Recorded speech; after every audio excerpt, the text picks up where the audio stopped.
Oi, Fran, tudo bem? Hoje a gente vai falar um pouco sobre os aminoácidos. Mas o que a gente pensa quando a gente fala sobre aminoácidos? A gente lembra de alimentos ricos em proteínas, né? Como ovos, leite, carnes. E também a gente lembra das proteínas dos músculos, que são formadas por aminoácidos. E esses aminoácidos, eles se associam uns aos outros por meio de ligações peptídicas, né? Que é o que forma a proteína. E a gente vai ter 20 aminoácidos que são divididos em 5 grupos. A gente tem os aminoácidos básicos, os aminoácidos ácidos, os aminoácidos aromáticos, os aminoácidos polares neutros e os aminoácidos hidrofóbicos ou apolares. Então, para a realização do metabolismo celular, que é dividido entre anabolismo e catabolismo, são utilizados os aminoácidos livres, que são formados a partir das proteínas da dieta e das proteínas endógenas. Então, com o anabolismo desses aminoácidos livres, a gente tem a síntese de novos aminoácidos, de peptídeos e de proteína. A gente também pode ter a síntese de compostos nitrogenados não proteicos, como as bases nitrogenadas dos nucleotídeos. Então, o anabolismo ele é muito importante na fase de crescimento, né? Porque ocorre a duplicação dos cromossomos, que são formados por DNA, que são formados de nucleotídeos, né? Provenientes do anabolismo de aminoácidos. Também tem a síntese de lipídios, de polissacarídeos. O grupo M da hemoglobina também, né, que tem ferro. E esse grupo M ele é produzido a partir de aminoácidos vindos da alimentação. Então, no processo de síntese proteica, requer que estejam presentes nas células os 20 aminoácidos. Porém, o corpo humano ele produz somente 11 aminoácidos, que são os aminoácidos não essenciais. E os 9 aminoácidos que faltam são os aminoácidos essenciais, que são adquiridos a partir da alimentação. E dos 11 aminoácidos não essenciais, que são produzidos pelo corpo, 2 são produzidos a partir de 2 aminoácidos essenciais vindos da alimentação. E esses 2 aminoácidos essenciais são a metionina e a fenilalanina. A metionina forma a cisteína e a fenilalanina forma a tirosina. Então, de 11 aminoácidos não essenciais, 2 são produzidos a partir de 2 aminoácidos essenciais. E esses 9 aminoácidos que faltam, eles são produzidos a partir de substâncias vindas do metabolismo de carboidratos, como o piruvato, o oxalacetato, o 3-fosfoglicerato e o alfa-cetoglutarato. E voltando na questão da cisteína, a cisteína ela não é produzida a partir somente da metionina, ela é produzida a partir de 2 aminoácidos. Um deles é a metionina, que ela é responsável por fornecer um átomo de enxofre para a cisteína, e o outro aminoácido é a serina, que ela é responsável por fornecer o esqueleto de carbono para a cisteína. Então agora eu vou mostrar o anabolismo de aminoácidos nessa parte do mapa, que está representado em vermelho. E aqui a gente tem a formação de 3 aminoácidos, alanina, serina e glicina. Então aqui a gente consegue observar a formação da alanina a partir do piruvato. E a gente também percebe que a alanina ela tem um grupo amino, que não tem no piruvato. Então, da onde que saiu esse grupo amino? Então, quem forneceu esse grupo amino foi o aminoácido chamado glutamato. Vou até escrever aqui para ficar mais fácil. Então, o glutamato associado ao piruvato dá origem à alanina. E o glutamato, quando ele perde esse grupo amino, ele é transformado em alfa-cetoglutarato. E aqui a serina ela é formada a partir do 3-fosfoglicerato.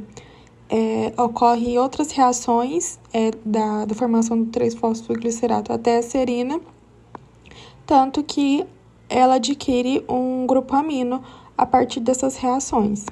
E aqui, quando a gente compara a serina com a glicina, a gente percebe que a serina ela tem 3 carbonos e a glicina ela tem 2. Então, houve a perda de um carbono. Então, a enzima que faz essa reação, que é a serina hidroximetiltransferase, ela tira esse metil da serina formando a glicina. Aqui também a gente tem a formação da histamina, que ela não é um aminoácido, mas ela é formada por um aminoácido, que é a histidina. Então, quando a gente tira a carboxila da histidina, a gente consegue formar a histamina. E aqui a gente também tem a formação do glutamato a partir da glutamina, mas tem situações também que a gente vai ter a formação da glutamina a partir do glutamato. que está relacionado ao grupo amino. E a glutamina ela tem 2 nitrogênios e o glutamato ele tem só um. Então, tem situações onde o glutamato ele recebe um grupo amino e vai dar origem à glutamina. E a prolina, ela também pode dar origem ao glutamato. Oi, Fran, eu sou a Maria Clara e vou falar sobre o catabolismo de aminoácidos. Primeiramente, a gente divide os aminoácidos entre o grupo amino e o resto é a cadeia carbônica. A origem desses aminoácidos são de proteínas da dieta e proteínas intracelulares que foram degradadas e que não possuem mais utilização. Daí surgem os aminoácidos. Daí, então, eles serão divididos entre o grupo amino e os esqueletos de carbono. Esses esqueletos de carbono serão diferenciados entre 20 cadeias carbônicas diferentes, que aí receberão o nome de alfa-cetoácidos. Quando a célula precisa de energia, grande parte dessa cadeia carbônica de alfa-cetoácidos entrará no ciclo de Krebs e será oxidada em CO2 e água, para a produção de energia para a célula. Mas algumas dessas cadeias carbônicas de alfa-cetoácidos podem dar origem à glicose, na via da gliconeogênese. Primeiro elas entram no ciclo de Krebs, o ciclo do ácido cítrico, serão transformadas em oxalacetato e depois em glicose. Já o grupo amino vai entrar no ciclo da ureia e será transformado num composto menos tóxico para o organismo, que é a ureia. Voltando na cadeia carbônica, ela também pode ser convertida em triacilglicerol para funcionar como reserva energética para o nosso organismo. Um aminoácido, então, vai perder o grupo amino por meio da enzima transaminase. Ela vai retirar esse grupo amino do aminoácido e vai entregar para alfa-cetoglutarato. Esse alfa-cetoglutarato, quando receber o grupo amino do aminoácido, vai se transformar em glutamato. O que sobrou do aminoácido sem o grupo amino é chamado de alfa-cetoácido.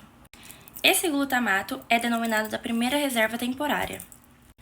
Agora, esse glutamato pode sofrer a ação então de 2 enzimas, ou da transaminase novamente, ou da glutamato desidrogenase. A glutamato desidrogenase vai retirar o grupo amino do glutamato, sendo assim ele volta a ser alfa-cetoglutarato. Esse NH3 que foi retirado do glutamato vai sofrer ação pelo pH do meio e vai ser transformado em NH4, que é o íon amônio. Já a transaminase retira o grupo amino do glutamato, entrega para o oxalacetato e esse oxalacetato é transformado em aspartato. Então, tem essas duas possibilidades, ou da transaminase, que transfere o grupo amino, de um para o outro, no caso do transferir do glutamato para o aspartato, para o oxalacetato para depois para o aspartato, ou a desidrogenase, que tira o grupo amino do glutamato, mas não entrega para ninguém. O aspartato é denominado de segundo reservatório temporário.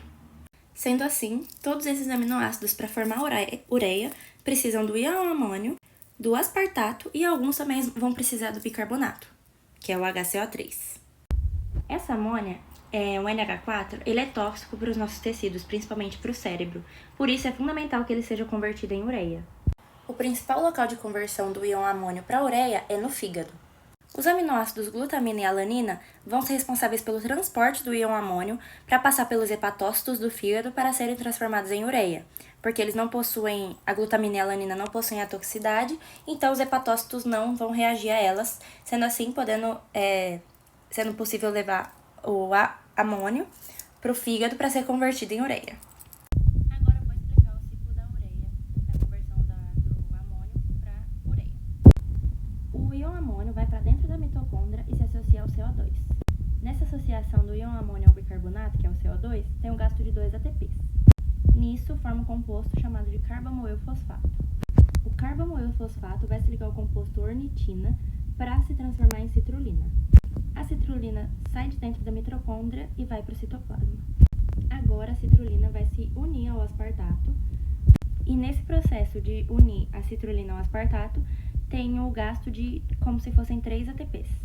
Porque o ATP vai ser quebrado em AMP e PPI, e nisso tem o gasto de 3 ATPs. Mas como são em 2 compostos, é como se tivesse gastado 2 ATPs. E aí, no ciclo da ureia total, gastam 4 ATPs. Depois dessa união da citrulina ao aspartato, dá origem ao composto argininosuccinato. O argininosuccinato tem a sua ligação quebrada e vai dar origem ao fumarato e à arginina. A arginina vai ter uma de suas ligações quebradas, que vai dar origem à ureia. E o restante da molécula da arginina é a ornitina, que volta para o ciclo da ureia. Essa ureia, então, não é tóxica para o organismo e pode ser excretada pelos rins. Nisso, então, o ciclo da ureia gastou 4 ATPs. O fumarato do ciclo da ureia, que foi originado ali no ciclo da ureia, ele vai entrar no ciclo de Krebs. Ele vai ser transformado em malato. O malato, então, vai sofrer a ação da enzima malato-desidrogenase, que vai retirar elétrons do malato e passar para o NAD, e que vai ser transformado em NADH. Nisso, vai ter o gasto de 3 ATPs. O malato, então, vai ser transformado em oxalacetato e depois em aspartato. Sendo assim, o gasto de ATP não foi muito, porque no ciclo da ureia foram gastos 4 ATPs, porém, nessa reação do ciclo de Krebs do fumarato, ganha 3 ATPs na reação do NADH+, então só teve o gasto de 1 ATP. Isso é denominado de bicicleta de Hans-Krebs. Explicando aqui no mapa, então, o aminoácido, então, vai perder o seu grupo amino para o alfa-cetoglutarato. Então, vai perder para o alfa-cetoglutarato que está aqui, pela ação da enzima transaminase, e vai entregar para o glutamato. Nisso, o que sobrar do aminoácido sem o grupo amino é o alfa-cetoácido. Esse glutamato, então, que recebeu esse grupo amino, pode perder o grupo amino pela ação da enzima transaminase também, para o oxalacetato aqui do ciclo de Krebs. Esse oxalacetato vai ser transformado em aspartato. E o que sobrou desse glutamato volta a ser alfa-cetoglutarato. Tem a ação também da enzima glutamato-desidrogenase, que vai retirar o grupo amino do glutamato e vai transformar ele em um grupo amônio, que vai entrar no ciclo da ureia, que eu vou explicar agora também. Esse íon amônio, então, vai se ligar ao bicarbonato, vai virar carbamilfosfato. Esse carbamilfosfato vai se ligar à ornitina, que vai dar origem à citrulina, que vai entrar nesse ciclo da ureia aqui. Essa citrulina vai se ligar ao aspartato, formando arginosuccinato. O arginosuccinato vai sofrer uma quebra, uma parte desse composto é o fumarato, e o que sobrou do arginosuccinato sem essa parte aqui, que é o fumarato, é a arginina. Essa arginina vai perder um pedacinho da sua estrutura, que é a ureia. Tirando essa parte aqui da arginina, que é a ureia, o resto da arginina é a ornitina, que vai entrar no ciclo da ureia novamente.